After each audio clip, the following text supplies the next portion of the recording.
Next question देखते हैं बच्चों।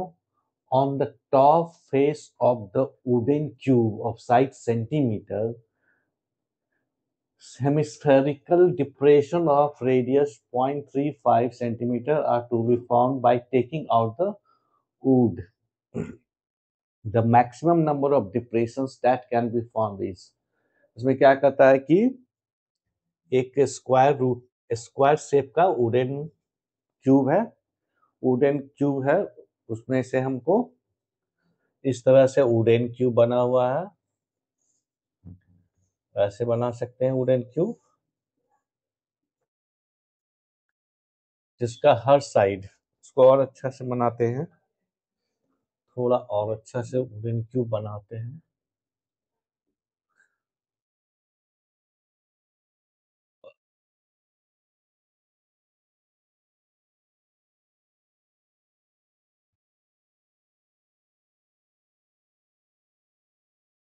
ये मान लेते हैं जो वुडन क्यूब बोल रहा है ये सही है।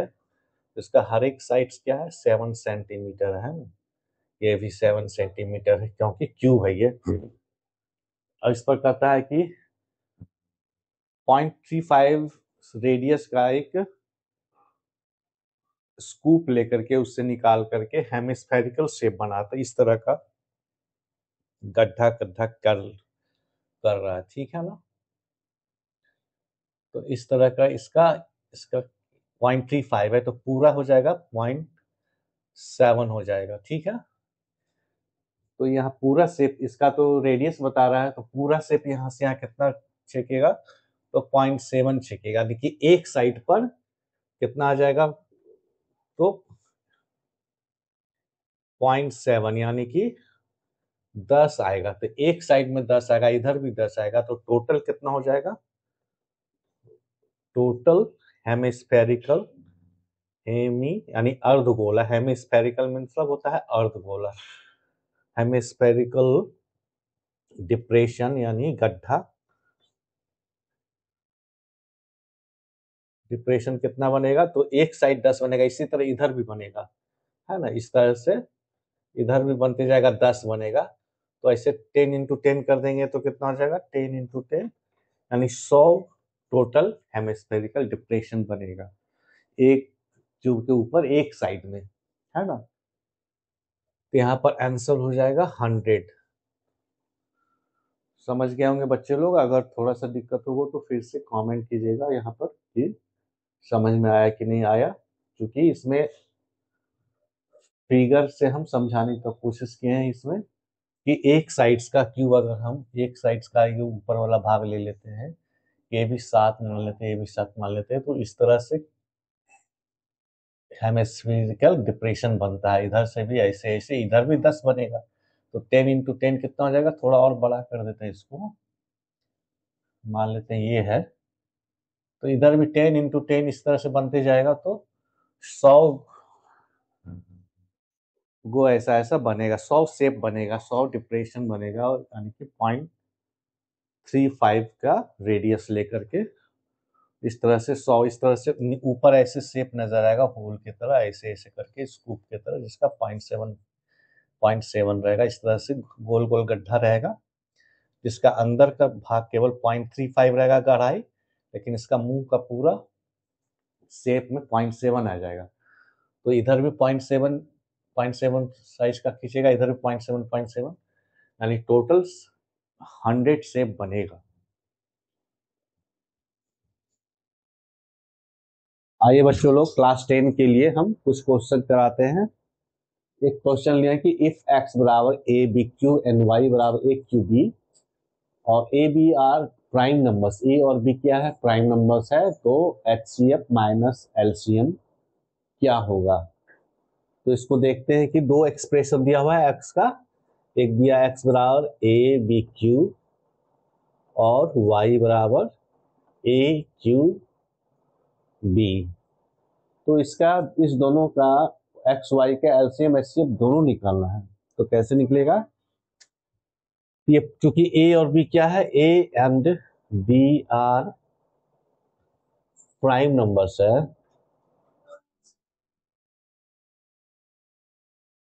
प्राइम नंबर से है तो क्या कैसे निकलेगा, तो इसका HCF क्या हो जाएगा, HCF XY का क्या हो जाएगा HCF। तो सबसे HCF क्या होता है, हाईएस्ट कॉमन फैक्टर। तो हाईएस्ट कॉमन फैक्टर कैसे निकलेगा इसका, जो दोनों को डिवाइड कर दे, तो इसमें HCF का मिनिमम पावर लेंगे, ए का इस दोनों में ए का मिनिमम पावर ले लेंगे। इस दोनों में कॉमन मिनिमम पावर क्या है, एक ए बी क्यू एक क्यू बी। तो हमारा क्या हो जाएगा, यहाँ पर ए का मिनिमम पावर हो जाएगा, क्या हो जाएगा, ए हो जाएगा, क्योंकि इसमें ए है। और बी का भी मिनिमम पावर लेंगे तो बी का क्या हो जाएगा मिनिमम पावर, यहाँ पर बी है 1 है, तो हमको यहाँ ए भी हो जाएगा, यानी कि मिनिमम पावर लेने जो भी फैक्टर के रूप में है। HCF क्या होता है, हाईएस्ट कॉमन फैक्टर, तो उसका प्राइम फैक्टराइजेशन का जो भी प्राइम फैक्टर में रहेगा उसका मिनिमम पावर लेना है ना। तो ये क्या हो जाएगा, ए बी इसको भी डिवाइड कर देगा, ए बी इसको भी डिवाइड कर देगा, इसलिए ये HCF हो गया। ए एक्स और वाई का HCF यही हो गया, ए बी होगा। अगर एक पावर भी ज्यादा कर दे, मान लेते हैं कि हम ए स्क्वायर बी ले लें, तो ए स्क्वायर भी इसको डिवाइड नहीं कर पाएगा, है ना, क्योंकि ये पावर ए मिनिमम पावर यहाँ पर ए का ए ही है, तो ए को ए स्क्वायर को डिवाइड नहीं कर सकता है, इसीलिए हमको मिनिमम पावर लेना है। तो HCF में जब भी HCF का फैक्टर के रूप में लिखा हो, 2 या 3 4 जो भी फैक्टर के रूप में जो कोई संख्या हो, कोई भी 2 संख्या 3 संख्या का HCF लेना है, तो उसको पहले प्राइम फैक्टराइजेशन कर लेंगे।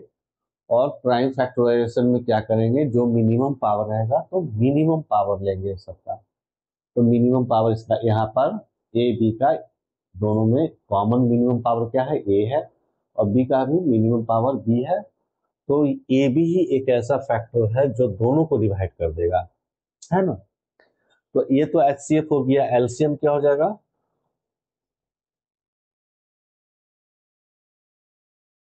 एलसीएम क्या हो जाएगा, एलसीएम यानी मैक्सिमम पावर लेना है। एलसीएम क्या होता है, लीस्ट कॉमन मल्टीपल, यानी ऐसा सबसे छोटी संख्या जिसको ये भी डिवाइड करे, इसको ये भी डिवाइड करे, है ना।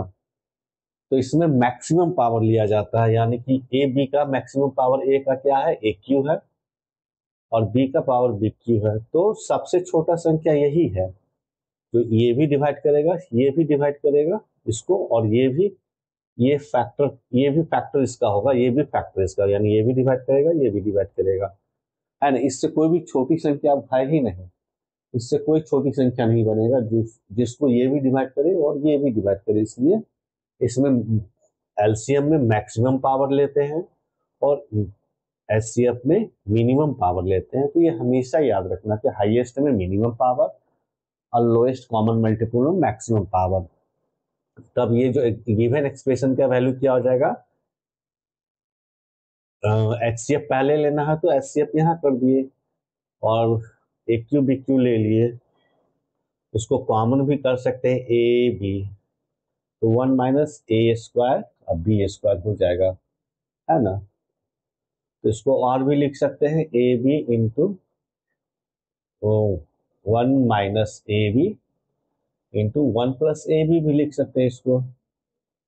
तो A square minus A B square के रूप में है, तो इसका मतलब हो जाएगा, ये आंसर हो जाएगा मेरा डी, है ना। तो सब समझ में आ गया होगा।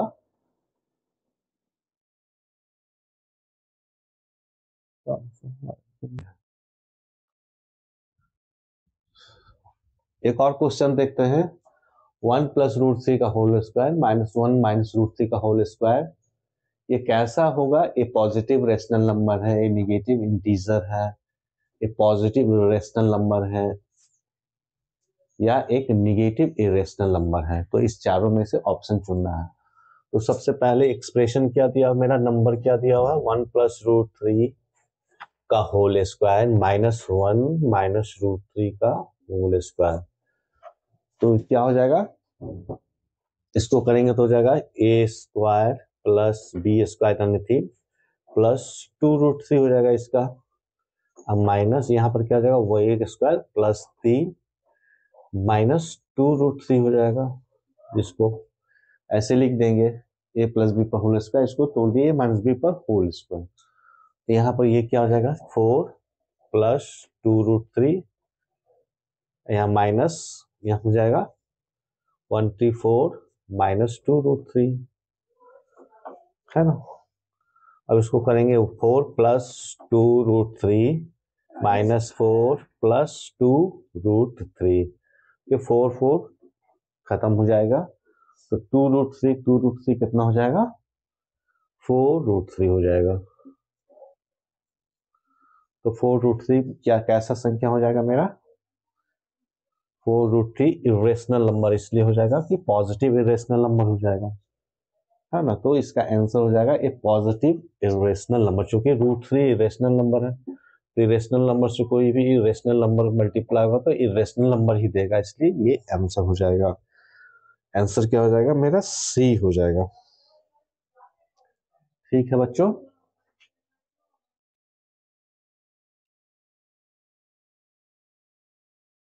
नेक्स्ट क्वेश्चन देखते हैं बच्चा लोग कि the value of a for which ax² plus x plus a equal to 0 has equal and positive roots. तो इस क्वाड्रेटिक इक्वेशन में कौन सा ऐसा वैल्यू है इस ऑप्शन में जिसके लिए इसका रूट्स इक्वल होगा और पॉजिटिव भी होना चाहिए। तो दो क्राइटेरिया दिया हुआ इसमें, एक इक्वल भी होना चाहिए, एक पॉजिटिव भी होना चाहिए।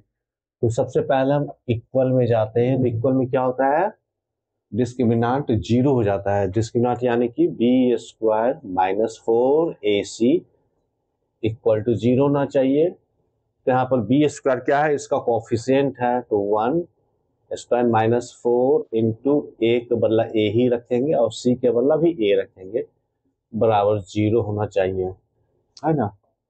इसका मतलब क्या हो जाएगा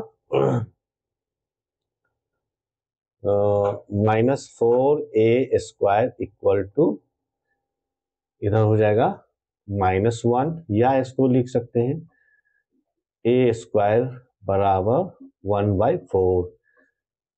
ठीक है, तो क्या हो जाएगा यहाँ पर a बराबर 1/2, यानी प्लस माइनस दोनों हो जाएगा है ना। जब भी स्क्वायर टूटेगा तो प्लस माइनस लेगा, चूंकि प्लस वाले को भी स्क्वायर करेंगे तो ये आ जाएगा, माइनस वाले को भी होल स्क्वायर करेंगे तो ये आ जाएगा। तो मेरा ए का वैल्यू 2 आया, एक आया प्लस हाफ, एक आया माइनस हाफ। अब इसका रूट क्या होता है, तो रूट का वैल्यू क्या हो जाएगा, रूट का वैल्यू मान लेते हैं कि x बार क्या हो जाएगा प्लस माइनस b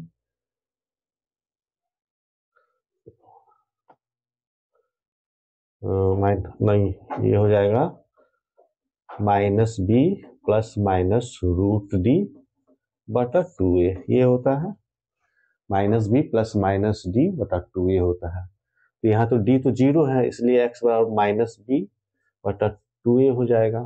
अब हमको पॉजिटिव रूट लेना है, पॉजिटिव रूट में क्या हो जाएगा मेरा ये -b/2a इज ग्रेटर देन 0 कब होगा, जब ये तो ऊपर में निगेटिव, ये भी निगेटिव हो जाएगा, यानी कि a इज लेस देन 0 होगा तभी ये निगेटिव होगा। ये एक्सप्रेशन जो है b-2a ये हमको पॉजिटिव चाहिए, तभी ये रूट होगा पॉजिटिव। तो पॉजिटिव रूट के लिए क्या चाहिए हमको, तो यहाँ निगेटिव है तो यहाँ नीचे भी ए भी निगेटिव चाहिए, तो निगेटिव कैंसिल होकर हमको पॉजिटिव रूट देगा। तो ए का वैल्यू क्या हो जाएगा मेरा निगेटिव लेंगे, तो निगेटिव वैल्यू तो एक ही है -2, तो ए बराबर क्या हो जाएगा यहाँ पर -2 ही केवल ले सकते हैं, क्योंकि ए का वैल्यू हमको निगेटिव चाहिए ताकि हमको रूट पॉजिटिव मिल सके, -b/2 पॉजिटिव मिल सके, तो ए निगेटिव लेंगे, इसलिए मेरा आंसर हो जाएगा डी हो जाएगा।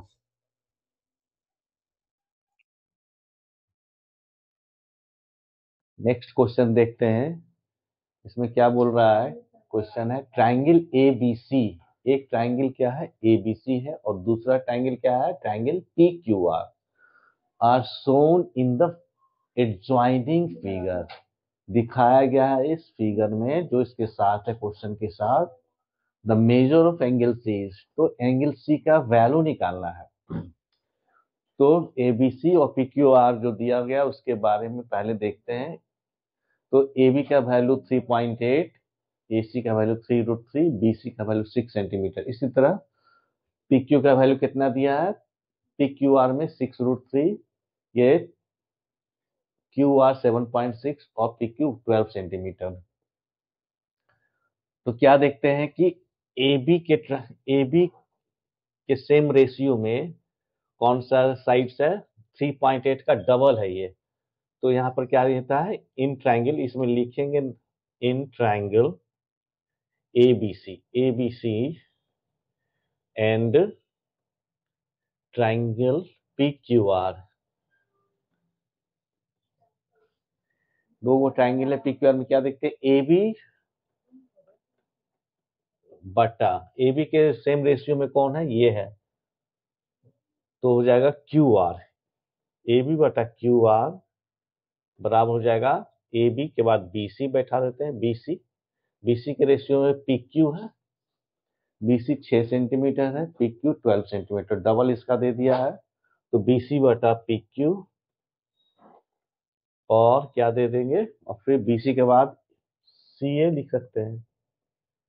CA यानी ये 3√3 का डबल कौन है, 6√3, तो बराबर हो जाएगा PR। तो सब में अगर करते हैं, सबका वैल्यू रखेंगे तो 3.8 बटा हो जाएगा 7.6। तो इसको कैसे लिख सकते हैं हम, 3.8 बटा 7.6 हो जाएगा। AB यहाँ है और QR कहाँ है, QR 7.6। फिर हो जाएगा BC कितना है, 6 सेंटीमीटर, और BC का सेम में है PQ, तो PQ देंगे 12, और यहाँ पर है CA का मतलब 3√3, सेम रेशियो में कौन है, 6√3, यानी QR PR, तो 6√3 सबको करेंगे तो बराबर हो जाएगा हाफ, यानी कि सेम रेशियो में है। इस ट्रायंगल और इस ट्रायंगल का साइड सेम रेशियो में है, तो दोनों ट्रायंगल क्या हो जाएगा, क्या हो जाएगा, बोथ ट्रायंगल्स आर सिमिलर हो जाएगा, यानी कि एक ही रूप का। सिमिलर का मतलब होता है दोनों का एक ही स्वरूप है, केवल एक छोटा है एक थोड़ा बड़ा है, सिमिलर कहलाता है, यानी कि दोनों का कॉरस्पॉन्डिंग एंगल बराबर हो जाएगा। तो हमको क्या बताना है, एंगल सी का वैल्यू। तो एंगल सी का वैल्यू क्या लिख देंगे हम, एंगल सी ए बी के सामने है, तो ए बी का सेम रेशियो में कौन है, ये है 12 सेंटीमीटर। ये ए बी का ए बी का सेम है 3.8, तो यहाँ हो जाएगा पी आर क्यू। तो आर क्यू के सामने वाला, तो इसीलिए क्या हो जाएगा, ट्रायंगल ABC सिमिलर हो जाएगा ट्रायंगल। अब ए के बदला हम क्या देख सकते हैं, तो ए बी का में है 7.2, आर क्यू पी दे सकते हैं, है ना। इसलिए क्या हो जाएगा, एंगल बी बराबर क्या हो जाएगा, एंगल क्यू हो जाएगा। इसलिए एंगल सी बराबर क्या हो जाएगा, एंगल सी निकालना है, तो एंगल सी के बदला एंगल पी दे सकते हैं, एंगल सी का वैल्यू कितना है, एंगल सी का वैल्यू निकालना है, एंगल पी का वैल्यू कितना है, तो ये 140 हो जाएगा, ये हो जाएगा 40 डिग्री, तो ये सेम हो जाएगा, यानी कि ये भी 40 डिग्री हो जाएगा। इसका मतलब है 40 डिग्री आंसर हो जाएगा।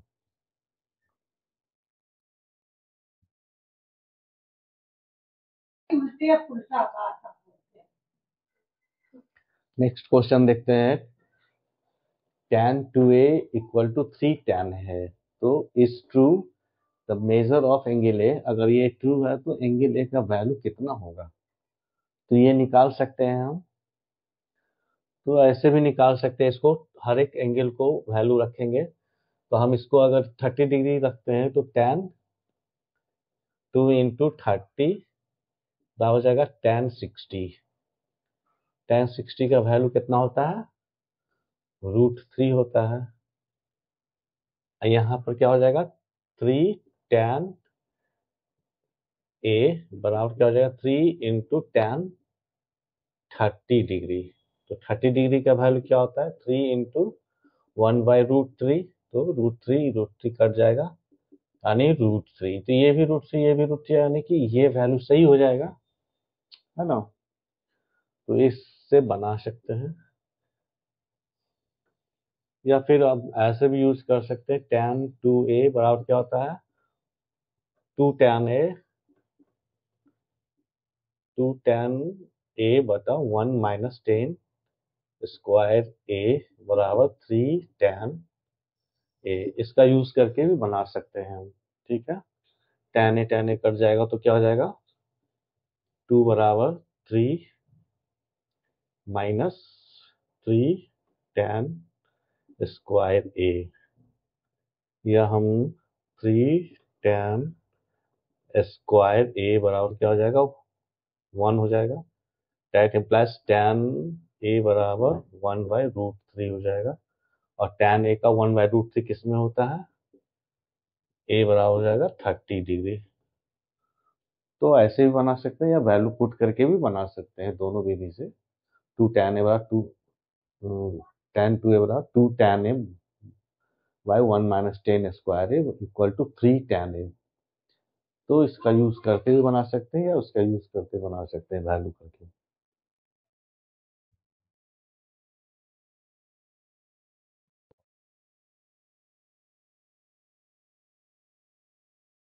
नेक्स्ट क्वेश्चन देखते हैं बच्चों। Which of the following statement is true? इनमें से कौन सा स्टेटमेंट है जो कि सही है? पहला क्या कह रहा है? Sine 20 degree is greater than sine 70 degree. Sine 20 degree is greater than cos 20 degree. Cos 20 degree is greater than cos 70 degree. और tan 20 degree is greater than tan 70 degree. तो हर एक स्टेटमेंट के हम देखते हैं कि कौन कौन सा स्टेटमेंट में क्या सही है। पहला स्टेटमेंट क्या कहता है कि साइन 20 डिग्री ग्रेटर देन है साइन 70 डिग्री। ये स्टेटमेंट कर रहा है, क्या ये सही है? साइन 20 डिग्री क्या बड़ा होगा साइन 70 डिग्री के? तो आप जो भी वैल्यू याद करते हैं उसमें हम जानते हैं कि साइन का वैल्यू 0 to 90 बढ़ता जाता है ना। साइन 0 पर 1 होता है, साइन 90 डिग्री, साइन 0 होता है, और साइन 90 डिग्री 1 होता है। तो 0 से 1 की तरफ जाता है वैल्यू इसका डिग्री में, 0 से 90 पर। तो यहाँ 20 डिग्री है तो लेस वैल्यू होगा, और साइन 70 डिग्री तो ज्यादा वैल्यू होगा। तो इसका वैल्यू ज्यादा होगा, लेकिन ये बोल रहा है कि साइन 20 डिग्री ग्रेटर, इसलिए ये क्या हो जाएगा? ये स्टेटमेंट हो जाएगा फॉल्स, है ना। ये स्टेटमेंट की sine 20 degree greater than sine 70 degree false हो जाएगा, क्योंकि साइन का डिग्री जैसे जैसे बढ़ते जाएगा 0 से 90 डिग्री में, वैसे वैसे उसका वैल्यू डिग्री के अनुसार बढ़ेगा। साइन 70 डिग्री बड़ा होगा, ना कि इससे छोटा होगा। इसलिए स्टेटमेंट पहला फॉल्स हो गया। ये स्टेटमेंट ए हो गया। बी में क्या हो जाता है? साइन 20 डिग्री कहता है ग्रेटर देन कॉस 20 डिग्री। अब इस स्टेटमेंट को सोचते हैं तो क्या होता है कि अब साइन साइन शुरुआत में क्या होता है कि कॉस का वैल्यू ज्यादा होता है। 0 से 90 डिग्री पर जैसे जैसे बढ़ते हैं तो कॉस का वैल्यू क्या हो जाता है? हमको घटते ही जाता है। यहाँ साइन कॉस 0 मतलब क्या होता है? 1 हो जाता है। यहाँ पर कॉस 90 डिग्री अब 0 हो जाता है, यानी कि घटते जाता है। इसका मतलब यह है कि साइन शुरुआत में कॉस का वैल्यू ज्यादा होगा, 0 की तरफ होगा, यानी 45 डिग्री तक वैल्यू कॉस का बढ़ते हैं। 45 डिग्री के बाद फिर कॉस का वैल्यू एंगल के अनुसार गिरते जाता है। इसका मतलब ये भी स्टेटमेंट फॉल्स हो जाएगा। क्यों? क्योंकि साइन 20 डिग्री लेस होगा कॉस 20 डिग्री से। 0 से 45 डिग्री में क्या होता है, इसमें याद रखेंगे, 0 to 45 डिग्री में 45 डिग्री तक कॉस बढ़ते जाता है। कॉस का वैल्यू क्या हो जाएगा? इंक्रीजिंग होता है। कॉस थीटा इंक्रीजिंग होता है ना। तो शुरुआत में कॉस ज्यादा होगा, इसका वैल्यू ज्यादा होगा, इससे कम होगा जैसे जैसे 0 से 45 डिग्री तक में। इसलिए इसका वैल्यू ज्यादा होगा, इसलिए ये भी फॉल्स हो गया। सी में क्या कहता है, cos 20 degree is greater then cos 70 degree. ये क्या सही है, ये क्या सही दे बता रहा है? तो cos 20 डिग्री ज्यादा होगा। तो जीरो से ये भी जानते हैं कि 0 to 90 में क्या होता है कि cos वैल्यू घटते ही जाता है। यहाँ से क्या ये ज्यादा होता है। cos 0 का मतलब होता है 1, cos 90 0, यानी कि ज्यादा से कम की तरफ बढ़ता है। एंगल बढ़ता है तो cos का वैल्यू डिक्रीज करता है। कब? 0 से 90 डिग्री में। इसलिए ये ट्रू हो जाएगा, ये ट्रू हो जाएगा, क्योंकि एंगल बढ़ता है तो cos घटता है। cos का वैल्यू एंगल बढ़ने से घट जाता है 90 डिग्री तक, इसलिए ये सही है। इसलिए ये स्टेटमेंट सही होगा। इसका आंसर अगर देगा तो ये कहेगा, ठीक है ना। अब चौथा स्टेटमेंट क्या कर रहा है, tan 20 degree is greater than tan 70 degree, है ना। तो tan जैसे जैसे बढ़ते जाता है, 0 से 90 डिग्री भी याद रखना है, 0 टू 90 डिग्री में साइन की तरह करता है। जैसे जैसे एंगल बढ़ाएंगे तो tan बढ़ता ही जाएगा। लेकिन कहता है tan 20 degree is greater than tan 70 degree, ये फॉल्स हो जाएगा, ये फॉल्स हो जाएगा। इसलिए कि हमको 0 से 90 डिग्री में tan का वैल्यू बढ़ता है एंगल के अनुसार, है ना। तो एंगल बढ़ा तो ये बड़ा होगा, ना कि ये बड़ा होगा। यहाँ पर कहा tan 20 डिग्री इज ग्रेटर, जबकि tan 70 डिग्री इज ग्रेटर होता है। इसलिए यहाँ पर अगर ये रहता कि tan 70 degree is greater tan 20 degree, तो ये ट्रू होता, ये ट्रू होता। तो ये स्टेटमेंट भी फॉल्स है, ये भी फॉल्स है, ठीक है ना। ये भी फॉल्स हो गया और ये भी फॉल्स हो गया, केवल ये ट्रू ट्रू हो गया।